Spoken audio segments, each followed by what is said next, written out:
Bonsoir à tous, j'espère que vous allez bien. Je viens ce soir sur mon profil personnel Virginie Chastel pour faire mon 18e live sur 365. Et cette fois, je ne le ferai ni dans le noir, ni dehors, parce que ce soir il fait trop froid.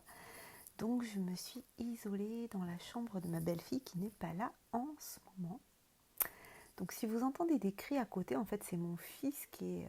il y a un copain à lui qui dort à la maison ce soir et il s'amuse un petit peu. Donc il fait un petit peu de bruit. Voilà. Puis je me suis pas mise dans le bureau parce que c'est juste à côté de ma chambre et Pascal est parti se coucher. Voilà.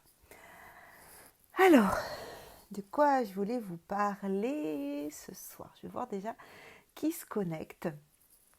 Qui se connecte ce soir en direct. Et puis si vous êtes là en replay, je regardais si j'avais bien mon micro, ben oui, j'ai mes oreillettes. Si vous passez en replay, vous pouvez me mettre un hashtag replay. Si vous passez en replay sur YouTube, vous pouvez aussi me laisser des commentaires, je viendrai les lire. Voilà, parce que sur Facebook, les gens laissent des commentaires sur le replay, mais sur YouTube, j'ai vu que les gens ne laissaient pas des commentaires, alors que je sais qu'il y a des vues, mais peut-être c'est juste des vues de passage. Voilà. Alors, ce soir, de quoi je veux vous parler? Je viens de prendre quelques minutes, là, juste avant de venir en live, pour retracer un peu ma journée. Et puis, vous savez, je vous l'ai dit plusieurs fois, en fait, je trouve que ce défi 365 jours en live permet bien, chaque fin de journée, de faire le point, en fait, sur ma journée, de voir aujourd'hui qu'est-ce que j'ai appris, qu'est-ce que j'ai compris, qu'est-ce qui se passe. Des fois aussi des choses que j'ai pas comprises.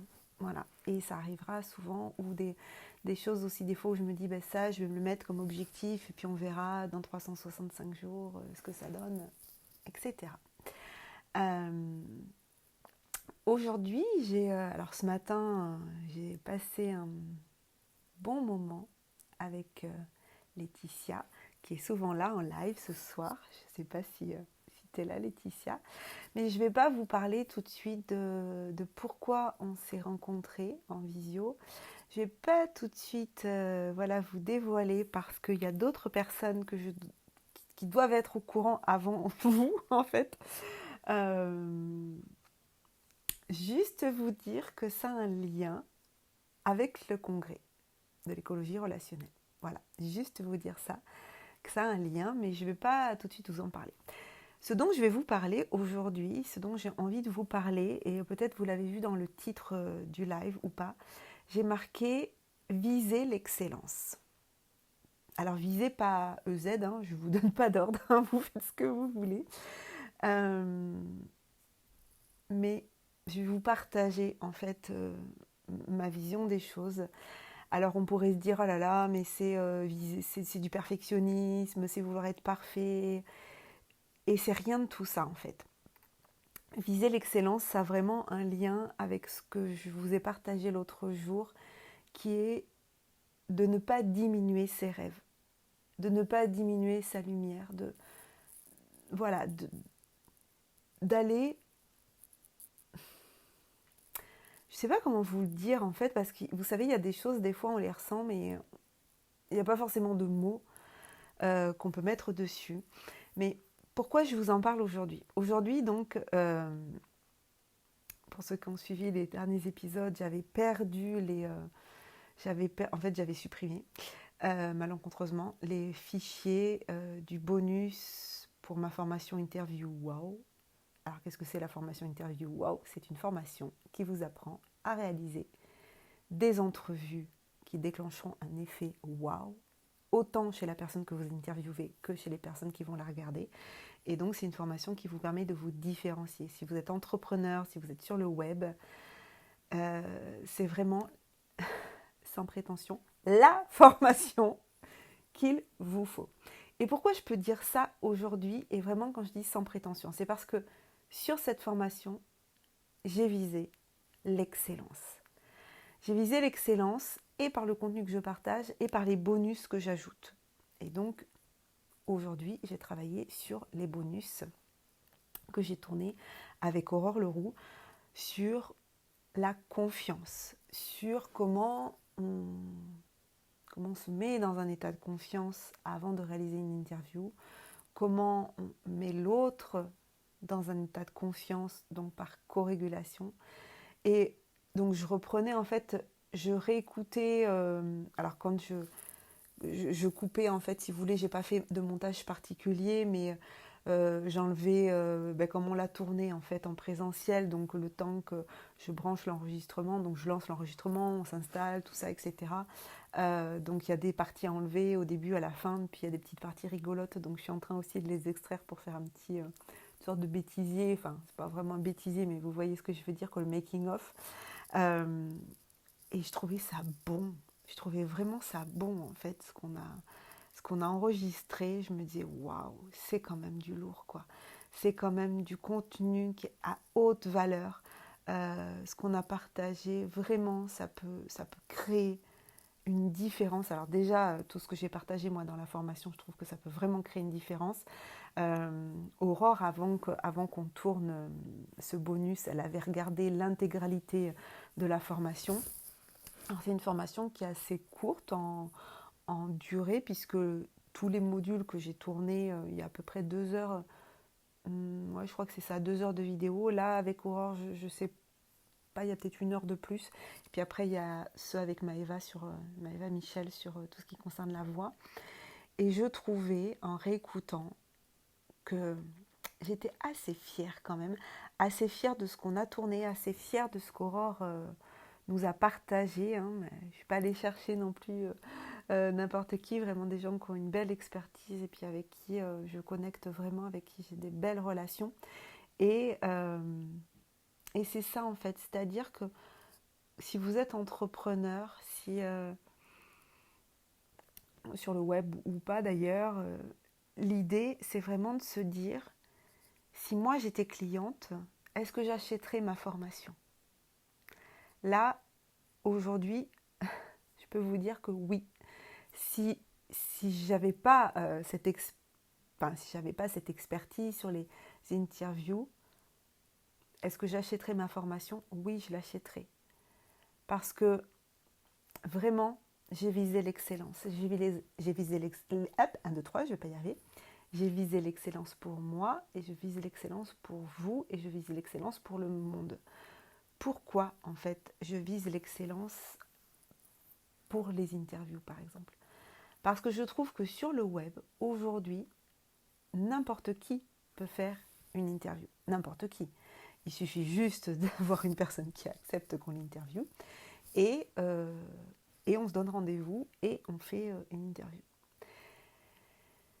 Sauf que moi, je vois beaucoup d'interviews passer et je vois aussi beaucoup d'interviews qui ne m'accrochent pas.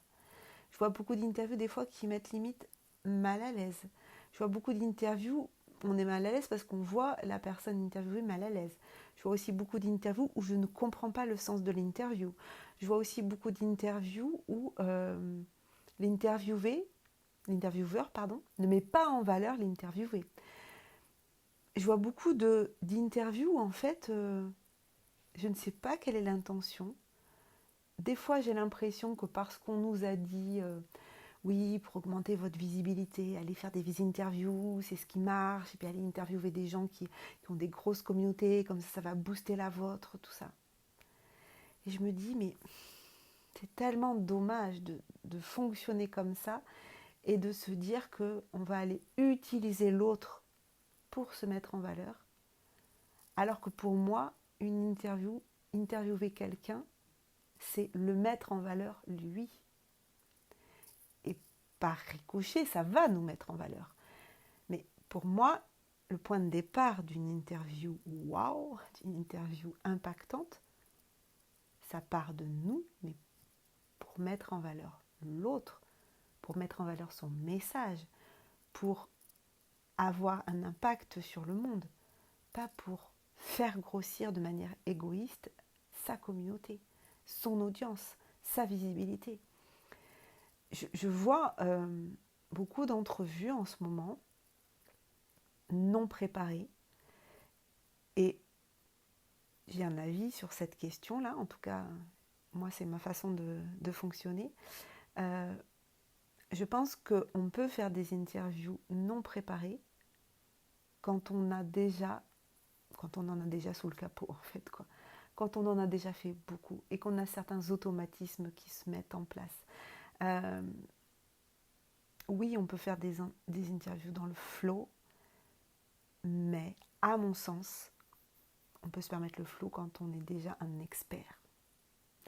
Et comment on devient un expert? En se formant, en s'entraînant, en répétant, en interviewant des tas de gens. Alors, bien sûr, au départ, on ne va pas forcément être hyper bon, mais vraiment, plus on se prépare. Et se préparer, vous verrez, si vous regardez sur mes réseaux, j'ai publié un témoignage de Bérangère qui a acheté ma formation Interview Wow et qui pensait que justement, qu'en se préparant, ça allait lui enlever la spontanéité et la connexion qu'elle pouvait avoir avec la personne qu'elle interviewe. Et en fait, elle m'a envoyé un message après, elle m'a dit, écoute, vraiment, grâce à ta formation, le fait de me former, je me sens beaucoup plus à l'aise. Je me sens beaucoup plus en connexion avec l'autre, c'est plus fluide. Et puis, je vois aussi beaucoup d'interviews où on balance la patate chaude. Qu'est-ce que c'est balancer la patate chaude? C'est de demander à la personne, oui, bonjour, je suis très contente de te rencontrer aujourd'hui, nanana. Est-ce que tu pourrais te présenter? Et bam, on lui balance la patate chaude. Mais non, si on interviewe quelqu'un, mais présentons la personne. Présentons le contexte de la rencontre, comment on l'a rencontrée, peut-être même virtuellement, sans qu'elle le sache, comment on a fait cette première rencontre avec cette personne. Présentons la personne pour la mettre en valeur d'une manière personnelle, personnalisée.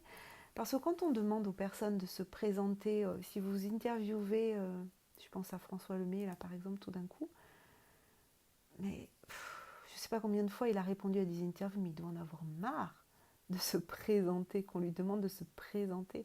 Je pense que c'est tellement plus agréable pour la personne d'être présentée, ça la met dans une posture plus agréable et puis ça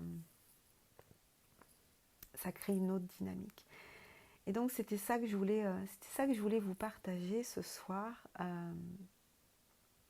Moi en tout cas, sur cette formation, mais sur les autres aussi, mais je vous partage ça ce soir, c'est que vraiment j'ai pris conscience en réécoutant ce qu'on avait tourné avec Aurore, que oui, on avait visé l'excellence, on avait visé un certain degré de qualité, d'expertise, et que ça, j'en suis assez fière en fait. Alors après ce moment d'autoflagellation, de culpabilité, de honte d'avoir failli perdre tous les enregistrements et puis d'avoir tellement traîné pour les mettre en ligne. Ils ne sont pas en ligne encore parce que j'ai mon débit internet. Enfin, c'est une catastrophe, ça met tellement de temps à charger sur ma plateforme que bon, voilà. Donc ça va arriver. Ça va arriver. Et là, ce soir, voilà, j'ai l'autre côté de la médaille qui est la fierté de ce qu'on a préparé, la fierté de se dire que... Comment vous dire? Parce que je fais attention à la façon dont je vais tourner ma phrase parce que, et je le dis d'abord, c'est pas de la prétention. Je voudrais vraiment mettre le doigt là-dessus. Mais quand on fait quelque chose, quand on propose quelque chose, en tout cas en tant qu'entrepreneur, l'idée, c'est vraiment de se dire est-ce que je suis la meilleure personne pour accompagner mes clients? Voilà. Est-ce que ma formation est la meilleure pour accompagner ceux qui vont connecter avec moi? Juste pour expliquer, c'est pas de dire que les autres ne sont pas bons. C'est pas de dire que on est meilleur que les autres. C'est juste de prendre conscience que pour nos clients, pour les gens qui vont nous choisir, on est la meilleure personne. C'est les gens qui vont nous choisir, on leur doit ça, d'être au top niveau, à un niveau d'excellence. Et de se dire que souvent Martin Latulippe dit merci de la confiance que vous m'accordez et soyez assurés que comment il dit ça, que en gros elle n'est pas acquise cette confiance. C'est pas parce qu'un jour on nous accorde notre confiance qu'après on doit se dire ah oui c'est bon. C'est comme dans un couple quoi. C'est pas une fois qu'on est en couple de se dire ah ben c'est bon je l'ai, j'ai plus besoin de faire d'efforts ou j'ai plus besoin de voilà de faire attention, de séduire ou de se mettre en valeur. Bon, vous voyez ce que je veux dire? Et c'est pareil dans l'entrepreneuriat en fait. C'est-à-dire que est-ce que on respecte suffisamment nos clients pour leur donner le mieux qu'on peut. Voilà. Et je trouve que cette formation, ben, je trouve que vraiment, et les personnes qui l'ont déjà acheté, c'est aussi les retours qu'ils m'ont fait. Et ça, vraiment, ouais, j'en suis fière. Et je vais vous dire, j'ai mis beaucoup d'années à être fière du travail que je faisais. J'en ai parlé dans un live précédent, je ne sais plus lequel, où je parlais de c'est jamais assez en fait. Parce que moi j'avais été éduquée, j'ai été éduquée aussi de cette façon de c'est jamais assez. Tant que t'as pas tout fait, tant que t'as pas tout fait, t'as rien fait. Enfin bon, donc en gros l'inaccessible qu'on n'en fait jamais assez. Et, euh, et quand j'étais enseignante, quand j'étais professeure des écoles, donc j'étais directrice d'école les 9 premières années. Puis après, j'ai arrêté la direction d'école. Enfin, j'ai dû faire 6 ans de direction de maternelle. J'ai commencé en maternelle, après 3 ans de direction d'élémentaire. Après, j'ai arrêté la direction. Puis je suis retournée en maternelle pendant 4 ans. Puis après, je suis partie sur un poste de remplaçante. 2 ans de dispo, 1 an en ITEP. Et après, je suis partie. Et, euh, et j'avais toujours l'impression que c'était jamais assez. J'avais toujours l'impression que c'était pas assez bon, que j'étais pas assez bonne, que j'arrivais pas en fait à me dire que je faisais du bon boulot. Jusqu'à l'année où j'ai frisé le burn-out, où j'ai été accusée d'avoir harcelé une ATSEM, enfin bon, voilà, tout un système système hiérarchique qui s'est retourné contre moi parce que je dérangeais. Et cette année-là, juste avant, donc c'était ma 14e année, peut-être, je ne sais plus, d'enseignement, où j'ai bossé avec ma chère collègue Sylvie, et où là, je me suis dit, mais c'est quand même bon ce qu'on fait, quoi. Parce qu'on bossait en binôme après, mais je dis, c'est quand même bon ce que je fais, quoi. Je trouvais que j'étais une bonne enseignante, quoi. Et ça j'ai mis, je vous dis, presque 14 ans, 14 ans à me le dire. Puis après, j'ai commencé à travailler sur moi, en développement personnel, tout ça. Et je crois qu'il n'y a pas de... On ne doit pas avoir de fausse modestie. Quand on fait de bonnes choses, on doit pouvoir le reconnaître aussi. Et j'ai envie de vous dire, et ça, c'est vraiment des choses... alors, c'est des choses qui ont commencé à évoluer en moi, mais là, vraiment, aujourd'hui, je me dis que c'est... Ah, mon chien, il a... Spencer, t'abuses parce qu'il est venu se coucher à côté de moi. Ça sent pas très bon. Vous n'aviez pas l'odeur. Heureusement. T'abuses, mon titi. Qu'est-ce que j'étais en train de dire? Oui, j'étais en train de dire que c'est quelque chose qui a commencé à évoluer en moi depuis quelques années, d'être capable d'accepter que oui, je peux faire de bonnes choses, de belles choses, que oui, c'est du bon travail, du good job. Ça prend du temps, des fois. Mais c'est un peu d'accepter à un moment donné d'être l'élu pour nos clients. Et je vais m'expliquer. Je le répète, ça ne veut pas dire que les autres ne sont pas bons. Mais les gens qui nous choisissent, on est la bonne personne pour eux. On doit avoir conscience de ça, qu'on est la bonne personne pour eux. Parce que, honnêtement, si vous êtes entrepreneur, si vous êtes dans l'entrepreneuriat et que vous pensez que vous n'êtes pas la bonne personne pour vos clients, en fait, vous n'allez pas avoir de clients, quoi. Ou alors, vous allez en avoir et puis ils vont être déçus, puis vous n'allez pas comprendre pourquoi ils sont venus jusqu'à vous. Puis j'ai envie de vous dire pourquoi vous faites ça, quoi. Pourquoi vous êtes dans l'entrepreneuriat si vous ne pensez pas être bon pour vos clients. C'est comme si, je vais prendre l'exemple du couple, je vais faire le rapprochement avec le couple.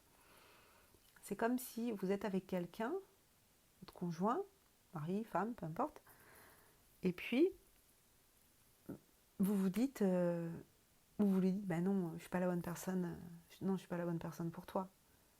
Bah si, vous êtes la bonne personne pour lui ou pour elle. Avec nos clients, c'est pareil. On est la bonne personne, on est l'élu, il faut l'assumer. Quand on est en couple, si on passe notre temps à se dire non mais je sais pas ce qu'il fait avec moi ou je sais pas ce qu'elle fait avec moi, je sais pas qu'est-ce qu'elle me trouve, vous imaginez bien que la relation sur la durée, ça va pas tenir. Bah, avec les clients, c'est pareil. Avec les clients, c'est pareil, c'est on est la bonne personne pour nos clients. Et moi, je crois que pour les interviews, en francophonie en tout cas, aujourd'hui, je suis la bonne personne pour toutes les personnes qui recherchent l'excellence dans leur façon d'interviewer les gens. Et ça, c'est vraiment quelque chose dont on avait beaucoup discuté avec Aurore avant de tourner le bonus, qui est que aujourd'hui, il y a quand même un niveau au niveau des, des entrevues, des interviews qui peut être largement amélioré. Voilà. Et le problème dans l'entrepreneuriat aujourd'hui, c'est que n'importe qui peut devenir entrepreneur, mais ça ne marche pas comme ça en fait. N'importe qui peut devenir entrepreneur, mais est-ce que tout le monde fait l'effort de se former? Est-ce que tout le monde fait l'effort d'apprendre? Est-ce que tout le monde est prêt à apprendre? Non, tout le monde n'est pas prêt à apprendre. Mais c'est pour ça qu'il y en a que ça ne marche pas. C'est comme pour les coachs. Moi, je me rappelle quand je cherchais une formation de coach et que j'avais assisté à un webinaire avec David Lefrançois de l'INA, l'Institut des neurosciences appliquées. À un moment donné, quelqu'un lui a posé la question, lui a dit « Oui, mais il y a quand même beaucoup de coachs qui se forment. Est-ce que tout le monde pourra en vivre? Est-ce que tout le monde arrivera à développer son activité ?» Et il avait répondu « Mais c'est un métier qui ne tolère pas la médiocrité. Soit vous êtes excellent et vous aurez du boulot, soit vous ne l'êtes pas et vous n'en aurez pas suffisamment, quoi. » Ben, j'ai envie de dire que pour les entrepreneurs, c'est pareil, quoi. C'est-à-dire que soit on vise l'excellence, et dans ce cas-là, on va connecter avec des gens, soit on vise la médiocrité, et il ne faut pas s'étonner après que ça ne fonctionne pas. Donc, vous savez, dans l'entrepreneuriat, il y a beaucoup de gens qui se disent « Ah, mais vous, les entrepreneurs, vous faites ça pour être libre, comme ça, vous pouvez faire ce que vous voulez quand vous voulez. » Ok, oui. Je crois que j'en ai parlé aussi déjà dans un autre live. Il y a le revers de la médaille qui est la responsabilité. Il n'y a pas de liberté sans responsabilité. Et moi, c'est ça que j'ai envie de transmettre. C'est de viser l'excellence par respect pour vous-même, par respect pour les autres, par respect pour le monde, par respect pour vos clients.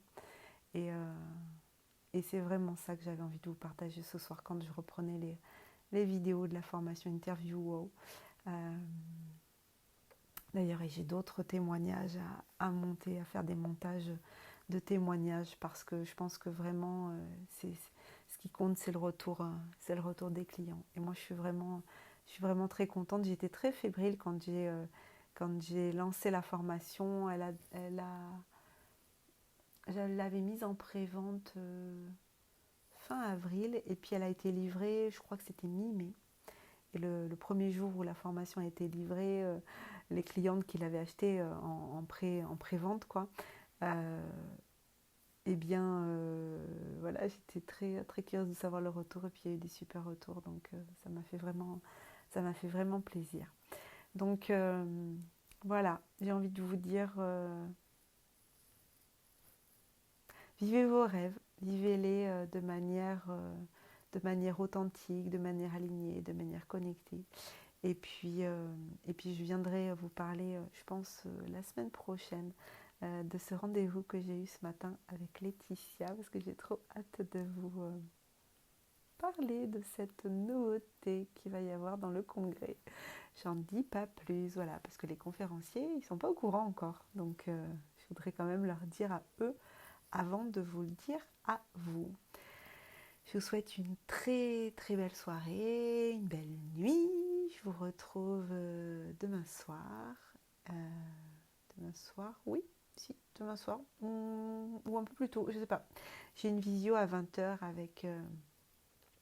avec les membres de mon programme Rêvez-vous qui a eu lieu il y a quelques mois, quelques semaines, pour qu'on parle de nos rêves. Donc je ne sais pas si je viendrai avant ou après.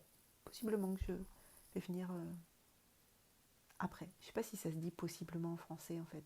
Je crois que c'est un truc québécois, mais... Allez, je vous embrasse. Passez une belle nuit et à demain. Bye bye.